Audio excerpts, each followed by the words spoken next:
Começou. Começou? Vou aproveitar para compartilhar também, né? Muito bom. Boa tarde, posso falar? Sim, tá tudo certo. Boa tarde a todos aí que já estão assistindo. Nós estamos aqui fazendo um pós-eleição com o professor Leandro.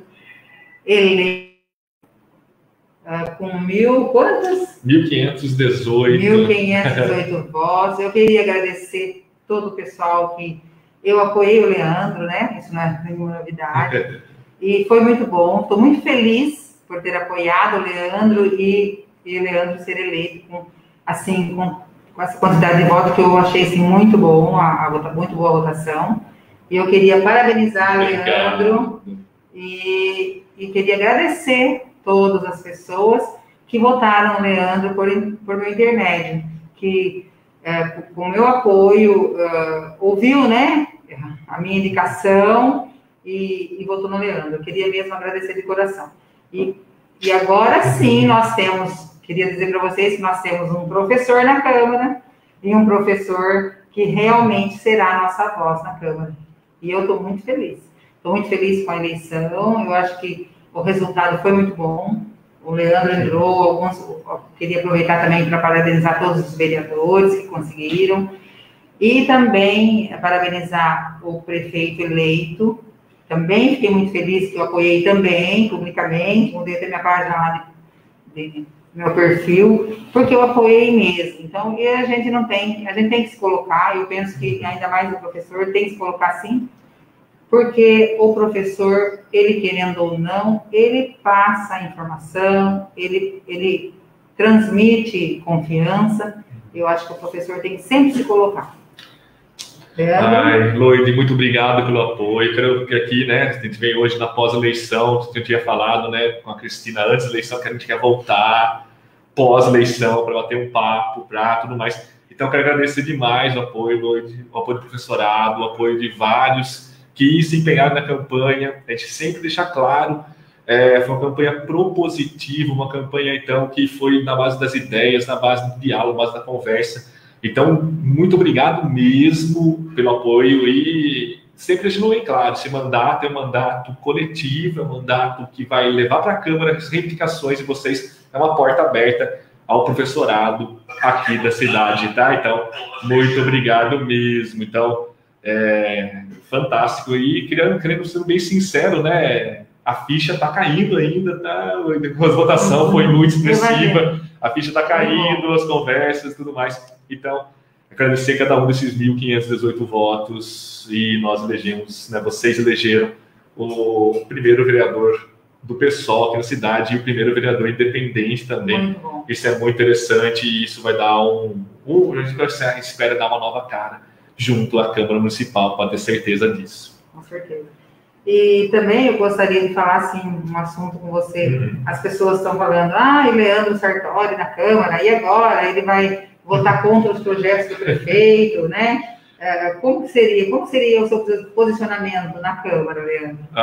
Gente, é assim, não é papo de política, a gente sempre deixou bem claro na eleição, em nenhum momento a gente fez uma fala contrária a isso, nós deixamos bem claro, nós não éramos nem do Grupo Munhoz, nem do Grupo Bellini, nós éramos uma voz alternativa, e dentro da Câmara, com todo mundo que nós falamos, né, com todo mundo que nós conversamos, sempre foi o mesmo papo, foi igual. O que for bom, o que for legal, a gente vai passar e votar junto, sem nenhuma vamos que vamos. Quem não for, alguma coisa que não for legal, que a gente achar, a gente vai para o debate, vai levar para o público. Então, a nossa atuação na Câmara vai ser uma atuação fiscalizadora, que esse é o mínimo que o vereador tem que fazer, então, fiscalizar. Então, uma atuação fiscalizadora, a gente vai ter uma atuação, no caso, propositiva, tem muita ideia legal para levar para a Câmara, muita coisa interessante para levar para a Câmara, então, vai dar uma ideia propositiva. E, no caso, deixar bem claro, o que for bom que o Bellini colocar na Câmara vai ser aprovado, o que for bom, não só o Bellini, tá, gente? Os vereadores eleitos, eu quero, né, publicamente, agradecer, cumprimentar meus colegas, né? Beth Manuel, a Maísa, Carlinhos, Luan, André Siqueira, Brisa, estou esquecendo quem? Mino, o César Farmácia e o Galvão, espero não ter esquecido ninguém. Então, não só eles, não só do executivo, mas também os colegas, o que eles tiverem de legal, a gente vai estar junto aprovando também, sem nenhuma dúvida. Então, é um ponto importante, tá, Loide?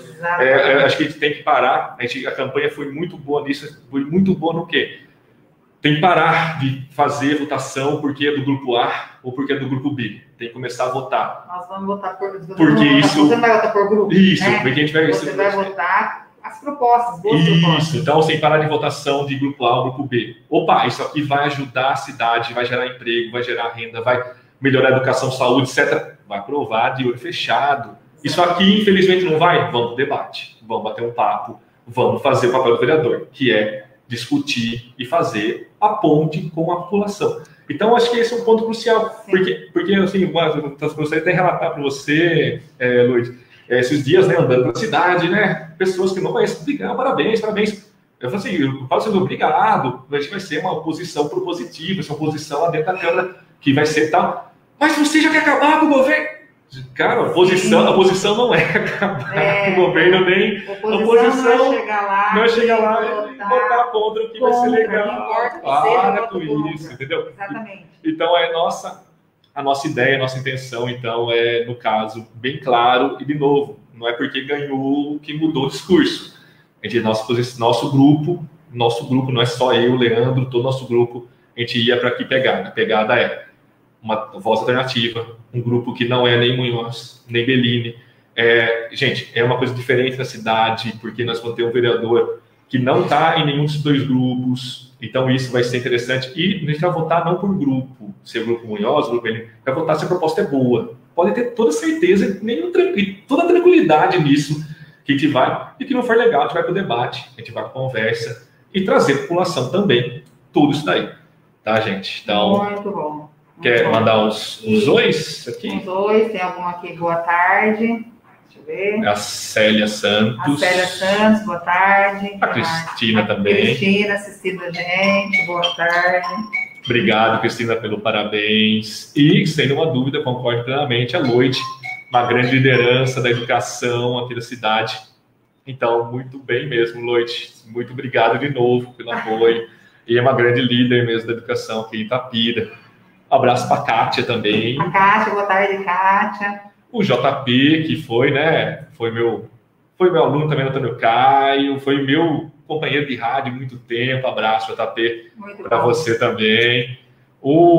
A Edna também, boa tarde, tá? E a Val também presente. E, no caso, o JP. Parabéns também, entrevistadora aqui e tudo mais. Eu também tá mandando. Obrigada. A Maísa está assistindo, vereadora eleita. Tá? Parabéns, Maísa. Parabéns, Maísa. Fiquei muito feliz também com a sua votação. Muito representativa,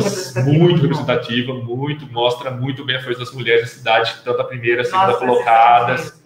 Parabéns, assim, excepcional a votação, tanto na Beth quanto na Maísa.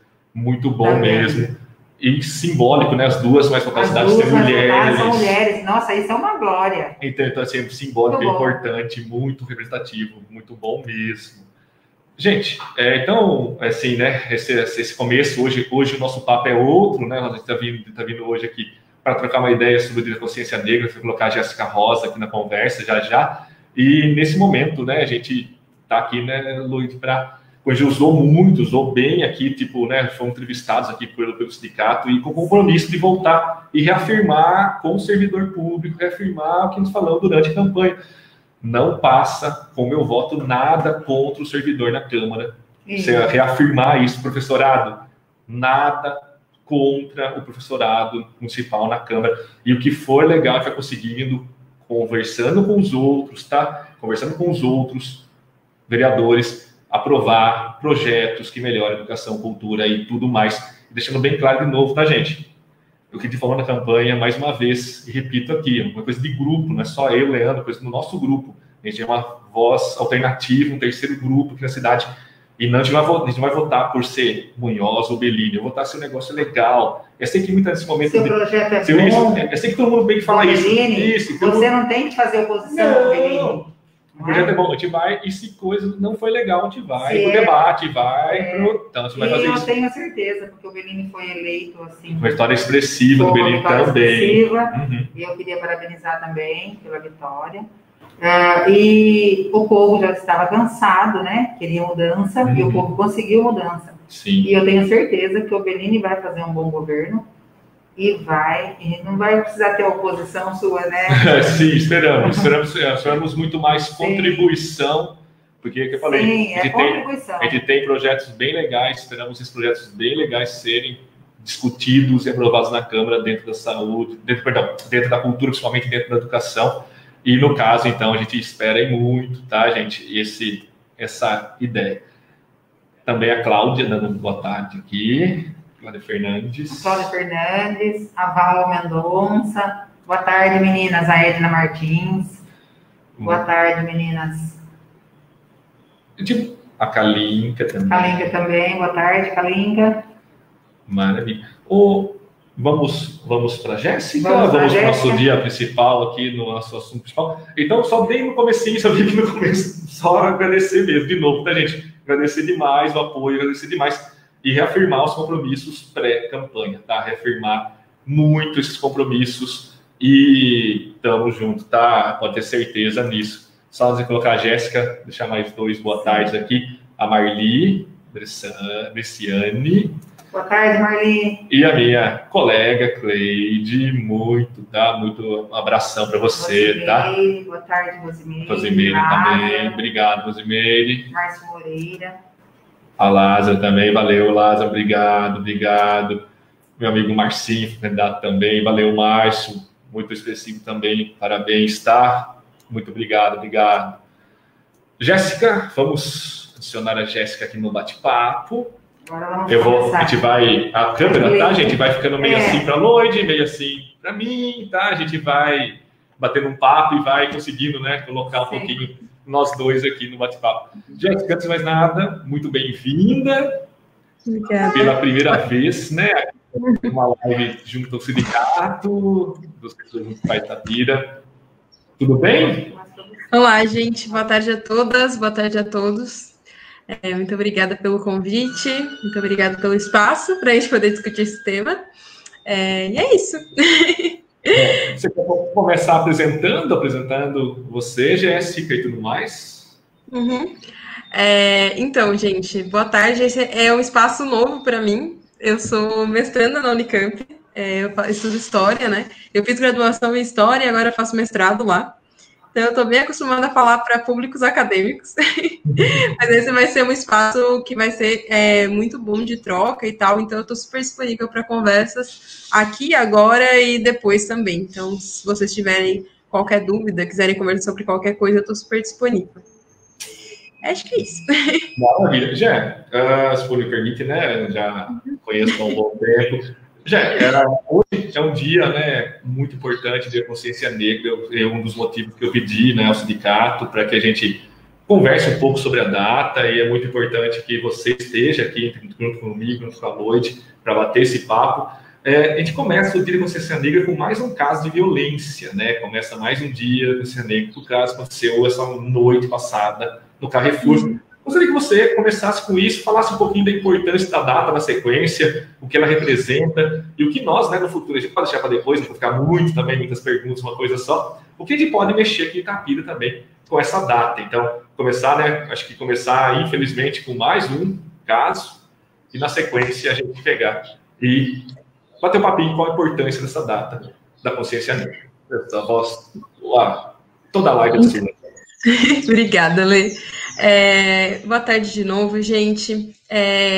Eu acho que não teria como eu começar essa live de outro jeito, porque na madrugada de ontem para hoje, né, um homem de 40 anos, eu não sei quantos de vocês acompanharam as notícias, né, mas um homem de 40 anos foi espancado até a morte no estacionamento do Carrefour por seguranças do supermercado em Porto Alegre.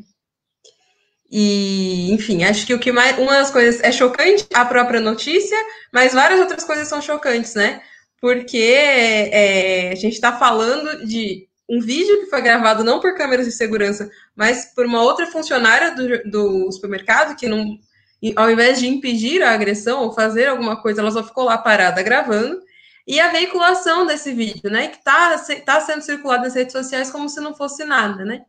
Então, eu acho que a gente está falando aqui de um caso claro, né, de linchamento mesmo. E o linchamento aqui eu estou entendendo como agressões públicas que vão ser veiculadas, que vão rodar e vão ser postas em veículos assim e vão ser popularizadas, né? Então todo mundo vai ter acesso a isso e vão colocar de uma forma quase de uma banalização mesmo, né? Então quanto mais você vê essas imagens de violência sem autorização da família, o que é pior, né?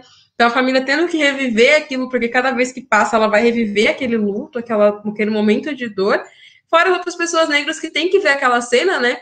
Ainda não se sabe o que motivou a agressão, ainda que nada explique essa agressão, né? A gente não pode jamais dizer que uma agressão daquele nível, espancar alguém até a morte, justifique, né, qualquer coisa que poderia passar pela cabeça desses seguranças, mas eu acho que é importante pontuar isso, né? Então, o quanto essa pessoa ter sido agredida até a morte de uma forma assistida, né? Porque as pessoas viram, uma pessoa viu aquilo, gravou, colocou na internet e ficar popularizando aquele vídeo como se fosse fosse nada, né? Eu gosto de lembrar também que não é a primeira vez que o Carrefour está envolvido em casos de violência, não é um caso isolado, ele lançou uma nota de repúdio dizendo que era um caso isolado, mas não é. Então, a gente já teve o caso de agressões, de discriminação racial dentro do supermercado, e teve aquele caso também mais recente, né, de que um funcionário teve um mal súbito, morreu, e ele foi coberto por guarda-sóis para que não fechasse o expediente. Então, assim, tudo é uma sequência de ações de violência, né? E é simbólico que isso tenha acontecido no dia 19 de novembro, né, na véspera do dia 20 de novembro, porque dá a sensação, o dia 20 de novembro eu vou falar um pouco sobre isso, mas é uma data que a gente costuma comemorar, relembrar as lutas das pessoas negras, né? O que a gente fez até aqui, o que a gente tem feito até aqui, e o que a gente vai fazer daqui para frente, né? Então, é sempre um processo interessante de reflexão, não é uma data para se comemorar, nem nada disso, mas é uma data importante para a gente, né? E considerando isso, o 20 de novembro, a gente acordar, amanhecer com essa notícia, é muito simbólico e muito doloroso para todos nós, né? Lê, você acha que eu já entro para falar um pouco sobre a história? Pode ser? Você quer falar alguma coisa sobre isso? Agora sim. Interessante entrar, né? Porque começar com essa nota triste de novo, né? Que infelizmente é a violência cotidiana, e agora acho que vale a pena entrar no Dia de Consciência Negra, né? E aí a importância da data e tudo mais. Se você puder, e depois a gente volta eu com a Loide aqui para a gente trocar uma ideia com você novamente. Perfeito. Enfim, o 20 de novembro, então, gente, eu acho que é sempre uma data que, quando as pessoas começam a falar dele, elas sempre lembram da Lei 10.139 de 2003, né? Essa lei é responsável por definir a obrigatoriedade do ensino de história africana e história afro-brasileira, né? Então, história das pessoas negras no Brasil e história da África, do continente africano, no calendário escolar. E aí, nessa lei, está lá escrito que o 20 de novembro tem que ser comemorado nas escolas, né? E em 2011, isso toma o âmbito nacional. Então, é o reconhecimento dessa data e tal. Mas eu acho importante que a gente retome um pouco, porque a reivindicação dessa data é desde os anos 70. Desde 1970, a gente já tem essa reivindicação. E a reivindicação é qual? De que o 13 de maio, né, de 1888, é responsável por uma falsa abolição. Por quê? Porque as pessoas negras continuam sendo segregadas aos piores trabalhos, elas continuam sofrendo com a segregação espacial, com a segregação da falta de acesso à educação, falta de acesso a serviços públicos muito básicos e tudo isso. Então, é esse reconhecimento de que após 1888 a gente tem muita coisa para resolver ainda, né, que ainda nos coloca à margem da sociedade, quase como cidadãos de segunda classe, que vai fazer com que seja reivindicado o 20 de novembro. E aí, o 20 de novembro, como vocês devem saber, retoma a morte de Zumbi dos Palmares, né? Zumbi dos Palmares, então, era aquele líder de um quilombo, a localização é em Pernambuco, né? Não saberia dizer exatamente, porque ainda é uma discussão, Mas Zumbi dos Palmares, então, era líder desse quilombo, do quilombo de Palmares, né, que vai durar durante muito tempo, vai resistir durante muito tempo às forças coloniais dos portugueses, né? Essa resistência marca, então, a história dos quilombos e da resistência anti-escravidão, e é retomada, então, no final dos anos 70 e nos anos 80, como um símbolo mesmo da luta antirracista, né? Com esse reconhecimento, com essa quase uma negação no 13 de maio, e eu acho importante que não é exatamente uma negação no 13 de maio, porque o 13 de maio, né, não é que ele seja irrelevante, porque não é. É muito relevante você colocar, você escrever numa lei que não se pode escravizar pessoas. Isso é importantíssimo. Mas é só para perceber que a nossa luta não termina com o 13 de maio. E reconhecer que o dia 20 de novembro passa a ser uma data que nós reivindicamos com muito mais força a partir de agora, né? Acho que é importante também eu lembrar vocês que diferente de várias outras cidades, né? Então, hoje eu sou nascida em Itapira, né? Mas eu moro e estudo em Campinas. Lá é feriado no dia 20 de novembro. Aqui, o nosso feriado é dia 13 de maio, né? Está relacionado com a festa de maio, com as congadas e tudo isso, com a festa de São Benedito, que a maior parte de vocês conhece, né? E que é uma reivindicação importante, porque a congada é uma expressão cultural das pessoas negras, né? Que remete à escravidão, após a abolição e tudo isso, mas também para a gente entender como isso está um pouco distante até das reivindicações do movimento negro brasileiro de uma maneira geral, né? Então, o que a gente pode fazer para que Itapira entre muito nessa... Participe mais dessas movimentações e que as pessoas negras de Itapira estejam atentas a essa agenda que é quase nacional do 20 de novembro, né? Eu acho importante que eu fiz esse histórico, e aí só para quem quiser saber mais, né? A gente está lançando, a rede de historiadoras negras e historiadores negros está lançando uma exposição virtual que chama 1970-1980, Nacionalização do Dia da Consciência Negra no Brasil. Então, vocês conseguem achar isso no Google's Arts and Culture, ou na Guelé 10, no canal dos historiadores negros, ou no Cult, né? Nas páginas do Instagram. Vocês conseguem essa exposição que vai dizer um pouco para vocês sobre esse assunto, né? Eu acho importante também que a gente tenha um pouco em mente que eu fiz esse histórico, mas que a gente está falando da atualidade, né? Então, eu gosto sempre de partir da história porque é o que eu estudei. Mas, né, é um tema que faz sentido ainda hoje, né? Senão a gente não estaria discutindo isso aqui. E aqui eu quero que a gente tenha um pouco em mente, né? Que a gente está falando de estruturas racistas que são estruturantes da nossa sociedade.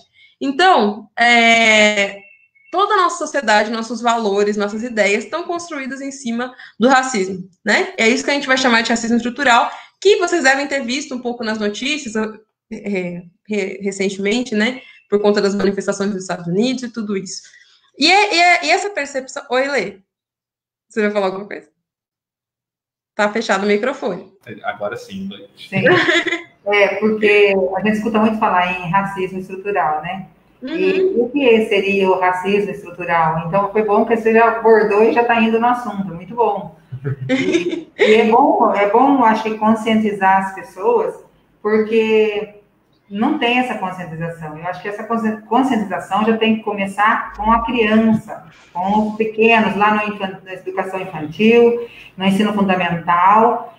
Penso que tem que ter um projeto, né? Acredito que tem que ter um projeto para desenvolver a consciência, que muitas vezes nem o próprio negro ele tem essa consciência, né? Tanto que em pesquisas que já fizemos na escola, muitas vezes aí, um censo que teve, eu fiquei muito assim, assustada que as pessoas evitavam até de colocar que cor? Negro. Uhum. Então, todo mundo era pardo, ninguém era negro. Então, era uma coisa assim, as pessoas, o próprio negro, ele foge, por conta do sofrimento, né? E a falta de conscientização, que a partir do momento de conscientizar e discutir, é um assunto que acho que tem que ser muito discutido. Eu escutei de alguém falar, porque você branca assim, vai lá discutir isso, vai falar sobre isso, né? Eu não vou falar porque eu não sinto esse racismo, né? Mas eu acho que a gente tem que discutir. Eu acho que é como o machismo. O machismo, ele causado pelo homem, né? O homem causa o machismo, é provocado pelo homem. Então, a gente tem que discutir não só com mulheres, tem que discutir com mulheres e com homens. E a mesma coisa, eu penso que o racismo, ele é causado, é provocado pelo branco. Então, quem tem que discutir? O negro e o branco também, né? Eu acho que tem que ser de todo mundo, de todos nós, essa luta. Exatamente isso, Lloyd. Eu fico pensando assim, a gente discute muito sobre racismo com pessoas negras, né? Entre nós, assim, mas o quanto que isso não é pregar para convertido já, né? Porque o racismo é um problema das pessoas brancas. Quem é especialista em racismo são as pessoas brancas, né? Não somos nós. Isso não significa que todas as pessoas negras tenham consciência racial e que elas estejam, assim, envolvidas na luta antirracista, porque isso está relacionado com muitas outras coisas. Mas, se a gente não conversar com as pessoas brancas sobre esse assunto, a gente não vai sair do lugar, né? E eu acho isso também. Eu acho importante que a gente discuta, inclusive, o racismo e o sexismo em conjunto, né? Porque são opressões que estão andando lado a lado, assim, né? Eu acho isso muito importante, com certeza, né? Porque é isso, assim. Então, mulheres brancas podem ser racistas e homens negros podem ser sexistas. Isso acontece o tempo todo, né? Então, se a gente não tem essa conversa em diálogo, se a gente não considera essas nuances, a gente acaba se perdendo no debate e acaba que não vai para lugar nenhum, né? E é um pouco dessa conscientização que tem que ser feita mesmo, eu concordo com você. E aí eu gosto quando você traz essa ideia também de que e você une essa coisa do machismo e do racismo, porque a gente percebe que essas são opressões que estruturam a maneira como a gente vive mesmo, né? Então, são os espaços que a gente ocupa nas escolas, os espaços que a gente ocupa no trabalho em geral. Eu falo escola porque eu sou professora também, né? Então, é o meu lugar. Mas em todos os lugares, assim, tudo que a gente faz, o espaço que a gente ocupa na política e tudo isso, tá muito marcado pelo nosso gênero e pela nossa raça, né? Então, acho que isso é essencial de ser dito também. Eu concordo com você, assim. Nós temos que conscientizar. Eu acho que começa por aí, pela conscientização. E você falou uma coisa aí sobre ter projeto na educação, fazer parte. Eu acho que não é só no dia da consciência negra que a gente tem que fazer tudo isso. A gente tem que fazer essa discussão, essa conscientização todos os dias, né? Com certeza. Não tenho a menor dúvida. Eu acho que isso tem que estar no currículo, né? E a ideia é que esses sejam conteúdos que estejam no currículo diariamente, né? Há um certo perigo, inclusive, quando a gente só trata desse assunto no dia 20 de novembro, né? Porque aí que acontece que fica uma coisa exótica. Então, isso só acontece no 20 de novembro, só é importante ser tratado no dia 20 de novembro, né? Exatamente. Então, isso é importante também. Jéssica, tem aqui a Bianca Silva mandando um abração, falando, Jéssica, que maravilhosa. A Lázaro também. Outros aqui, a Monique, obrigado, Monique, boa tarde, você também. Obrigada, gente. O Carlos Núcio, a Viviane, muito obrigado, Viviane, estamos juntos, tá? A Cristina dando boa tarde você também, tá, Jéssica? Adoro. Boa tarde, gente. E tá faltando a Jennifer também, obrigado, Jennifer, o apoio e tudo mais. Também agradeço demais, tá? Vai falar só antes, tem uma pergunta aqui, Gé, mas você quer pontuar o que é o racismo estrutural primeiro, para deixar bem, daí que vai para a pergunta que tem aqui, pode ser? Claro, pode ser sim. Então, só para eu dar uma definição mais certinha para vocês, né?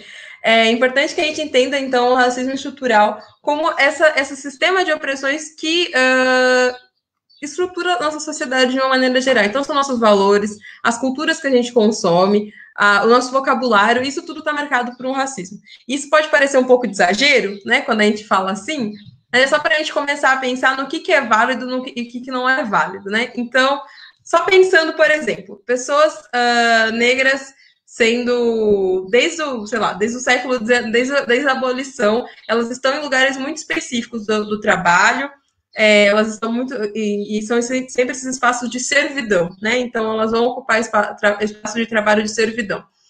Esse trabalho, eles são menores? Não, de maneira alguma, mas é um problema quando só pessoas brancas ocupam cargos de poder e só pessoas negras ocupam esses cargos de servidão. Isso é um problema, né? O problema é que as pessoas elas não conseguem competir de igual para igual. Outro problema é quando a gente vai... Isso vai gerando várias outras consequências, como a dificuldade de acesso à educação, né? Que é uma consequência, mas também é um causador, né? A dificuldade do acesso à educação. A gente não tem, sei lá, mas a gente não tem escolas que aceitam pessoas negras a princípio, ou o acesso à escola é muito dificultado, porque as crianças já têm que começar a trabalhar muito cedo. Estou falando isso no século XIX, tá, gente? Mas, só para deixar isso bem claro. E aí essas pessoas elas vão ficar em lugares que são afastados também dos serviços públicos e tudo isso, e elas nunca conseguem sair desse lugar de servidão, né? E aí acaba entrando em diversos problemas, né? Mas é só para a gente ter em mente que, de uma maneira geral, as pessoas, a estrutura em que nós vivemos é uma estrutura racista. Então, vamos supor, se você liga a televisão e as pessoas negras só aparecem no jornalismo mesmo, só aparecem nas páginas policiais. Elas não aparecem, por exemplo, quando a gente está falando de política, elas não aparecem quando a gente está falando, se a gente está falando de cultura, elas só aparecem, sei lá, como cantores ou músicos. Se a gente for falar elas aparecem no futebol, mas elas nunca aparecem em páginas de poder. Então, eu estou falando de economia, política, saúde. Esse lugar que elas estão sempre como praticantes da violência ou sofredores da violência faz com que a gente se estruture enquanto uma sociedade que olha para essas pessoas negras sempre nesse lugar. E isso, para deixar bem claro para vocês, é só para a gente começar a perceber, por exemplo, quando passa uma pessoa negra perto de você na rua, se você atravessa a rua, se você esconde sua bolsa e tudo isso. É só para a gente ter um pouco isso em mente. E eu acho que é importante a gente tratar o racismo assim, porque senão a gente olha para o caso do Carrefour e acha que é um caso isolado, né? Um caso de uma maçã podre, como eles costumam dizer. E não é isso, né? Porque é uma estrutura toda que está posta para oprimir pessoas negras. E isso é muito, muito antigo. Então, nunca a gente fala que as leis brasileiras não colocam explicitamente que pessoas negras não podem frequentar as escolas. Mas se as escolas não são acessíveis financeiramente para pessoas negras, elas são excluídas, porque a exclusão já está posta, né? Não é necessário que você escreva isso numa lei. E aí assim a gente vai caminhando, né? Isso é importante sempre que a gente tem em mente, para não começar a falar, não, aquela pessoa é racista. Porque o que acontece é que a sociedade é racista, né? Então, a gente sempre lembra daquela pesquisa que teve sobre se você era racista, ou se você conhecia racista. Todo mundo conhecia o racista, mas ninguém era racista, né? Então, a gente tinha um problema aí no Brasil, né? Então, é sempre para a gente ter um pouco dessa ideia de perceber que a estrutura da maneira como ela está posta, ela é racista e ela é excludente com pessoas negras e com indígenas também, né? Isso é sempre importante de dizer. Eu queria falar uma coisinha bem rápida, sobre como o racismo estrutural está se mostrando atualmente na sociedade, e eu trouxe 3 aspectos que a gente está vivendo muito claramente, né? O primeiro deles é o acesso à saúde, né? Então, os dados da Covid-19, né, aqueles que indicam raça, mostram que as pessoas negras são as mais contaminadas e as que mais morrem. Isso por dificuldade de acesso a hospitais de qualidade, né? E também porque são as pessoas que estão nos trabalhos de serviço, né? Então, as pessoas elas não conseguem ficar em casa porque elas têm que sair para trabalhar. Então, não é sintomático que uma das primeiras pessoas a morrer de Covid-19 no país foi uma empregada doméstica, né? Que os patrões tinham voltado da Europa, estavam contaminados, contaminaram ela e ela faleceu. Então, só para a gente começar a pensar sobre isso, né? Além disso, a gente tem que pensar também na falta de representação política, né? Então, a gente teve as eleições no domingo passado, e o Alma Preta, que é um portal de notícias que eu gosto muito, acompanho muito, né? Uma agência de notícias, na verdade, eles fizeram uma reportagem que indica que nas 18 capitais, com o segundo turno para prefeito, apenas um candidato se declara preto. O que se declaram pardos é maior número de pessoas, né? Mas é só para a gente ter um pouco em mente também o quanto que essas pessoas... E é óbvio, essas pessoas elas não chegam porque os eleitores não votam, né? Mas, de toda forma, apesar dos eleitores não votarem, há uma estrutura também partidária que dificulta que essas pessoas negras cheguem nesses cargos, né? Não vou entrar muito nisso, mas é só para a gente ter um pouco dessa ideia. E, por último, o genocídio, né? Então, acho que todo mundo que liga a televisão recentemente viu as notícias sobre o genocídio. Então, as mulheres negras são as maiores vítimas da violência doméstica, e é aquilo que eu estava falando, né? Não tem como falar de feminismo, não tem como falar de sexismo sem fazer recorte de raça, porque só as mulheres negras são maiores vítimas da violência doméstica, só as mulheres negras são as mais mortas, vítimas do feminicídio, tudo isso, né? Os homens negros são as maiores vítimas da morte violenta e as pessoas negras são as mais mortas pela polícia no Brasil.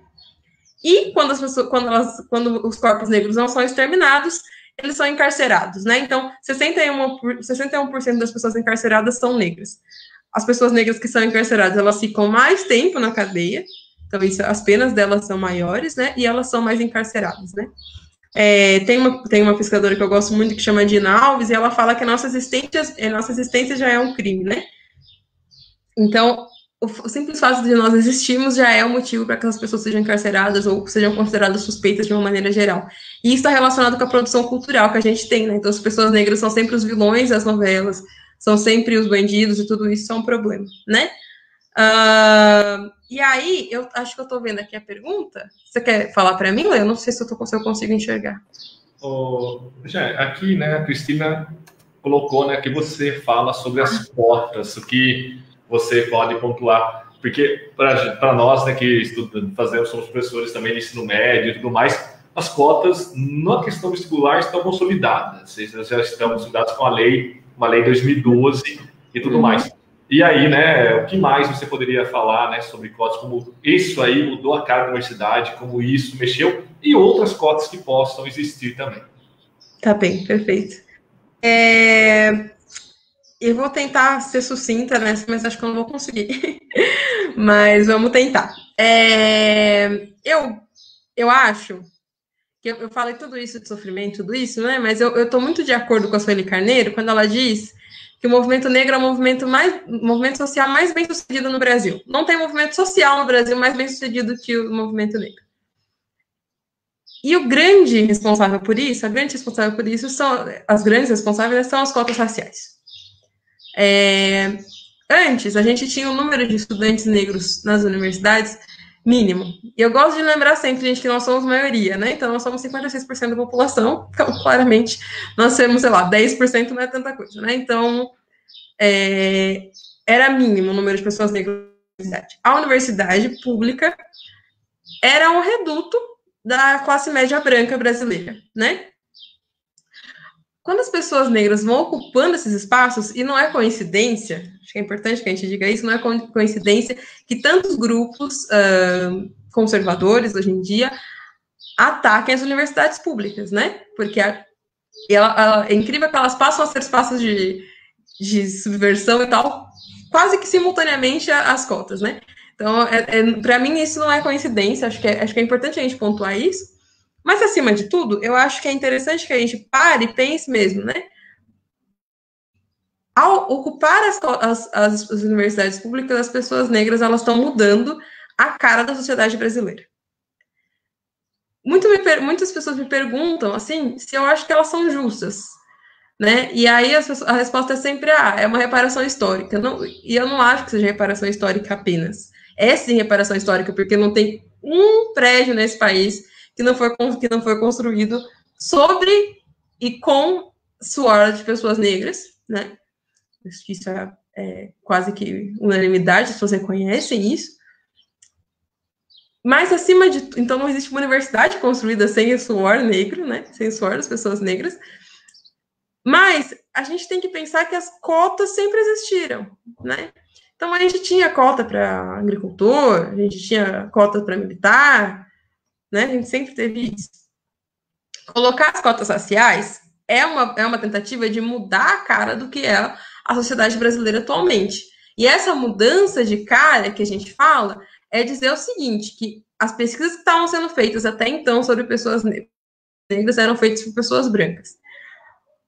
Quando elas eram feitas, né? E, enfim, isso era marcado por uma série de problemas que estão sendo revistos só agora. Então, ter pessoas negras na universidade é bom para a produção de conhecimento. Elas estão olhando para além do que já estava posto. Então, ter pessoas negras na universidade é essencial, né?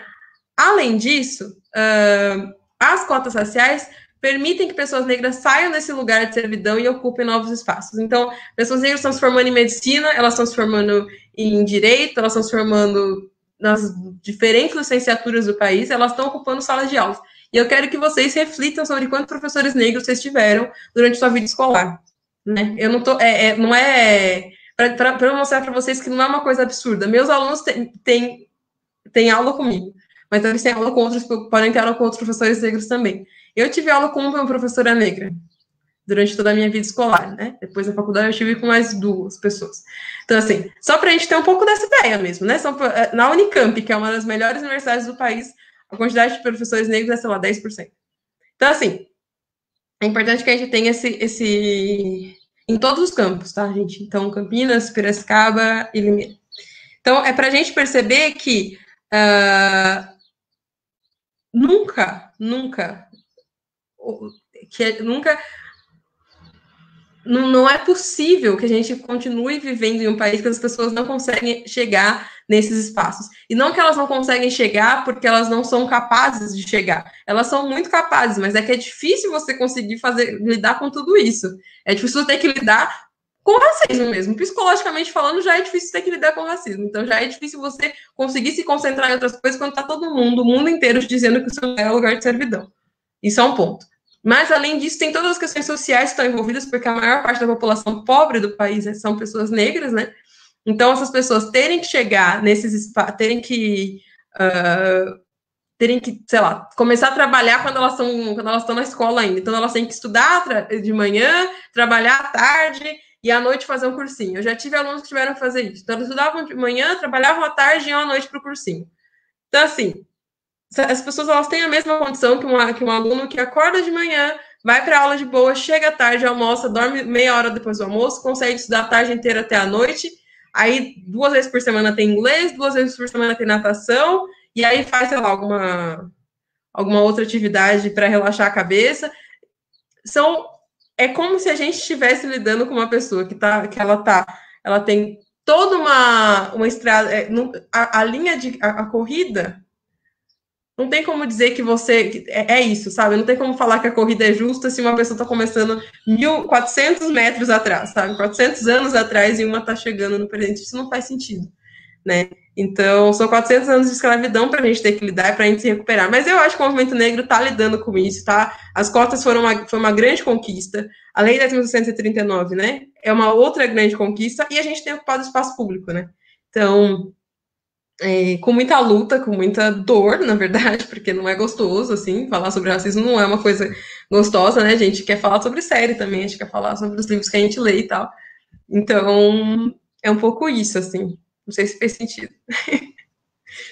Não tem como não pensar na música do Racionais, desculpa, né? Não tem como, capítulo 4, versículo 13, né? É a música de 97, se não estou enganado. Apenas 2% dos jovens nas universidades eram negros, e isso, né, como isso mudou a cada universidade. Então, é necessário a gente pontuar isso. É um ponto que tem sempre bater. Então, acho que é importante. Então, assim, em 20 anos, como isso, né, como as cotas mudaram o rosto da universidade. E sempre deixar bem claro, né, uma discussão, ou não, sobre meritocracia, porque, né, o que impede, né, as pessoas de entrarem na universidade, porque lá dentro, o aluno que é cotista, ele tem nota igual ou melhor que o aluno que não é cotista. É um ponto bem crucial. O problema é a porta de entrada. E aí é um ponto seríssimo nisso, e uma discussão muito crucial para o Brasil ainda, o acesso à universidade, ao ensino superior e tudo mais.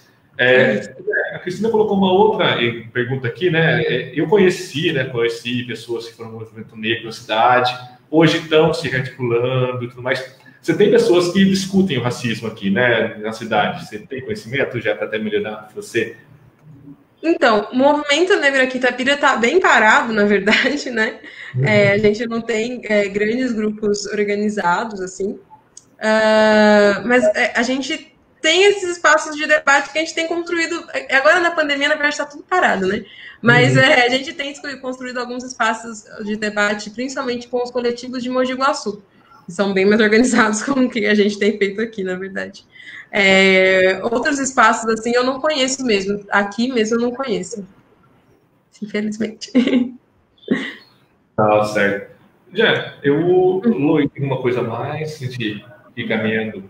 Não, a gente estava conversando aqui, né, sobre você falando aí, a gente aqui ouvindo e comparando assim, nossa, quantos professores negros eu tive? Eu não tive nenhum. Eu passei pela minha vida, assim, estudo até hoje, né? E nunca tive professor negro. Então, 56% da população, né? É muita gente para ter pouca representatividade, né? A Monique ressaltou isso, que né, falta. E pensar, assim, eu não tive, não lembro, e quantos colegas meus são negros hoje, entendeu? Também tem esse outro ponto, né, Luiz? Então, que, eu tenho colegas negras, amigas negras, mas, assim, muito, e que são professoras mesmo. Isso, você conta, professoras na rede municipal mesmo, você conta quantas tem, entende? Então, é a porta de acesso mesmo, é o que falta. Eu acho que quando a gente fala em consciência negra, a gente está falando de muitas faces aí, né? A gente está falando na parte política, social, humanista, nós estamos falando da parte religiosa, cultural. Eu acho que é tudo uma mistura, é por isso que tem que haver muita discussão e muita conscientização. Eu acho que quanto mais a gente falar, mais o pessoal vai entender, porque você falando aí, a gente sabe que existe racismo, mas, puxa, nunca tive uma professora negra.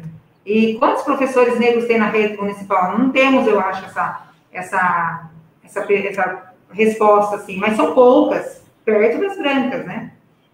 Eu acho que falta muitos dados aqui, Itapira, na verdade, né? Então, é muito difícil pensar em políticas públicas se a gente não tem dados, né? Então, quantos professores negros a gente tem? Não sei, não saberia dizer. Procurei, não consigo achar em lugar nenhum, né? Então, quantos funcionários, quantos dos servidores públicos municipais são negros? A gente não tem esse dado, né? Até no IBGE tá difícil encontrar quantos por cento da população da cidade de Itapira é negro. Então, tem o detalhe, entendeu? É até difícil mesmo nisso. Então, é um ponto, né, importante mesmo para fazer... Isso é algo a se pautar, assim. Isso é algo a se pautar porque a gente não tem esse tipo de dado, assim. Então, isso é importantíssimo, né? Então, aí a gente fala, bom, nós não temos professores negros, não temos médicos negros. Eu nunca fui atendida por um médico negro aqui. Isso nunca vai acontecer, né? Então, assim, a gente precisa começar a pensar nisso. E se a gente não consegue fazer... se a gente não consegue ter dados, como é que a gente vai pensar em políticas? Como é que a gente vai poder pensar em políticas públicas para resolver os problemas, né? Se a gente não sabe a dimensão do problema, né? É visível, que o problema existe, ele existe, porque a gente não vê, mas a gente não tem o número, né? Isso é uma coisa importante para ser dita, assim. Apesar da gente ter tido um movimento negro muito organizado no século XX, né? A gente vê isso em jornal, a própria Congada, enfim. A gente sabe que isso existiu, mas em algum momento, para onde essas pessoas foram, o que a gente fez, quais políticas públicas a gente pode fazer para resolver o problema. É isso. Sim. Já agradecer demais. Acho que é importante, a gente sabe, como já falamos até aqui, não pode parar apenas no dia 20. A Loi está do lado, o grande representante da educação, a gente precisa levar essa lei para dentro das escolas públicas da Itapira para ter ensino da cultura afro-brasileira. Então, é importante, necessário para ampliar a conversa, ampliar o debate e tudo mais. Eu quero agradecer de novo, agradecer o espaço do sindicato, agradecer você por ter aceitado e vindo bater um papo com a gente aqui nesse dia e tudo mais. E agradecer, né, quem ficou com a gente até agora, assistindo e tudo mais nessa live. Obrigada. Muito obrigada, gente. Desculpa, pode falar. Obrigada, você é muito linda. Esse cabelo... Obrigada. Eu tenho um cabelo parecido assim, eu acho lindo. Obrigada. Muito obrigada pelo espaço. E eu fiquei muito feliz assim, de estar falando, de poder conversar com alguém que representa e que, com essa visão, com esse conhecimento, bom demais, parabéns. E muito obrigada por vir aqui com a gente. Muito obrigada, gente. Obrigada pelo espaço, obrigada a quem acompanhou e obrigada pelo convite. Obrigadão, gente. Tchau. Obrigado, tchau, pelo espaço. Tchau, até mais. Obrigada, pessoal.